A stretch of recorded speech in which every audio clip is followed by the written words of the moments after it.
Juyang Sun from South Korea, and I go by Paul. So after we were colonized by Japanese for about 35 years, 36 years, and right after that, the Korean War broke out, and South Korea especially, like more than 80% of the whole infrastructure and the whole country was completely destroyed.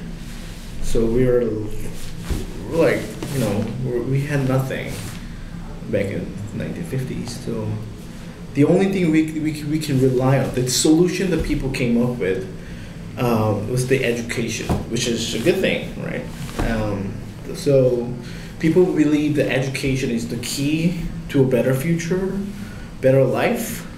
The school in Korea is a lot like American school in terms of the 12 different grades, like K-12. Mm-hmm.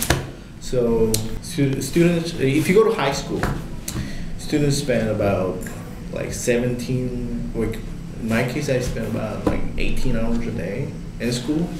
And if you are in the 11th or 12th grade, then you don't have holiday. We don't have weekend. You go to school every weekend. Korean public school is very centralized. So there's the government produce like Ministry of Education. They produce textbooks, so everyone, like pretty much every school uses the same textbook. A lot like Britain, So, and it's really competitive and rigorous in a lot of sense. We only focus on like college readiness and career readiness.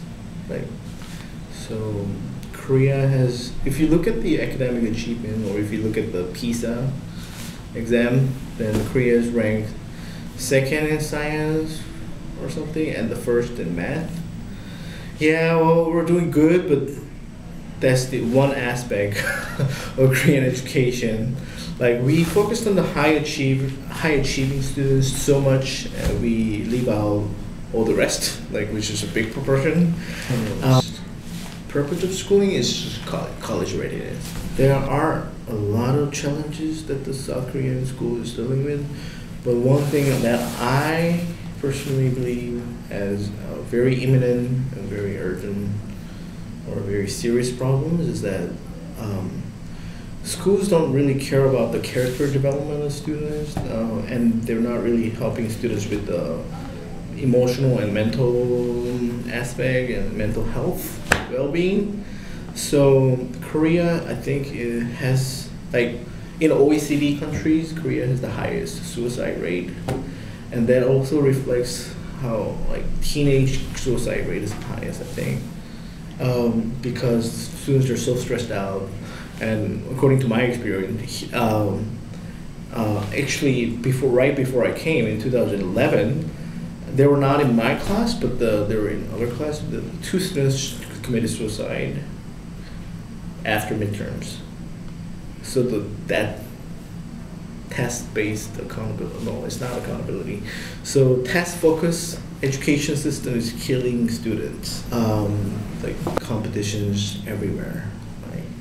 It's there. So the competition to get into college is really hard and very competitive, so a lot of students are really stressed out. And the one horrible thing about Korean education is that we rank students by their test score, and then we post it on the wall, so you know where you are. Okay, I'm the 30th, and if you're not in the top 5%, you're basically out. And schools and teachers don't pay much attention.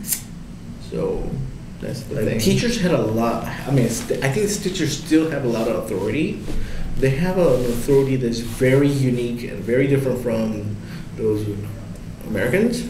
So they can use corporal punishment, and a lot of times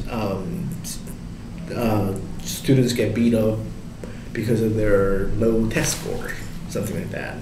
Not they're doing it misbehaving. And when you say they get beat up by the teacher. Yep.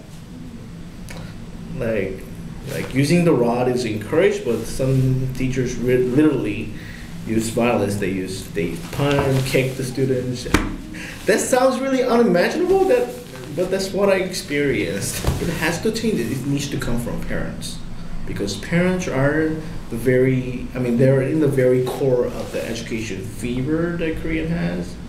Like they want to send their students, children to a very competitive and rigorous schools, and they will do whatever it takes to send them to those good schools. So because we foster and we really valued education. Korea is now the 13th largest largest country economically. So it really worked, but at the same time we need to deal with those side effects like suicide rates